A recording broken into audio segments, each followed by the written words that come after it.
My fellow San Andreans, last night, under my command, the San Andreas National Guard successfully took control over the entire island of Cayo Perico. This operation also resulted in the death of Alejandro Gomez, more commonly known as El Presidente. Down with the dictator! Yes. As many of you know, over the last few weeks, the Cayo Perican administration has been directly responsible for attacks on our government and our people. But little did El Presidente Gomez know, his top generals were watching his actions with horror. His own generals, who were more rational than him, knew the extent of death and devastation that would be released upon the island of Cayo Perico if El Presidente Gomez continued to strike San Andreas. So yesterday, I reached out directly to El Presidente's generals and subordinates and convinced them to give the San Andreas National Guard free entry into the capital of Cayo Perico, the southern compound. At 9 p.m. yesterday, the San Andreas National Guard entered the compound and, working together with the defecting Cayo Perican generals, killed El Presidente Gomez. He died like a dog. He died like a coward. And the world is now a much safer place. Yes.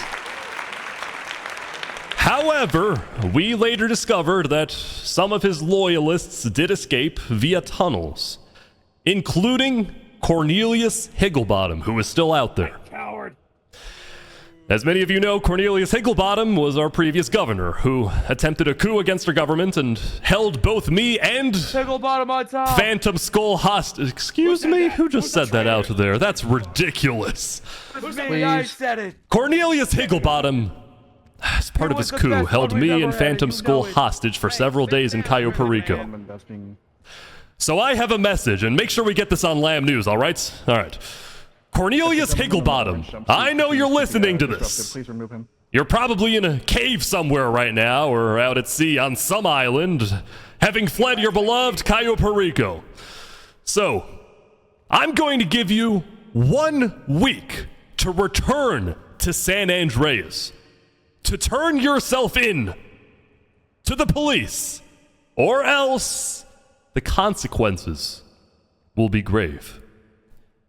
Now, as for Cayo Perico, the National Guard will take the next few days to secure the island, gather evidence, and work with the defecting Cayo Perican generals to locate and capture any remaining loyalists. Once we've stabilized the island physically, we will begin to stabilize the island politically. The long-term plan is to eventually leave the island and gradually give autonomy to a new, stable Cayo Perican government that is much more rational and friendly to San Andreas.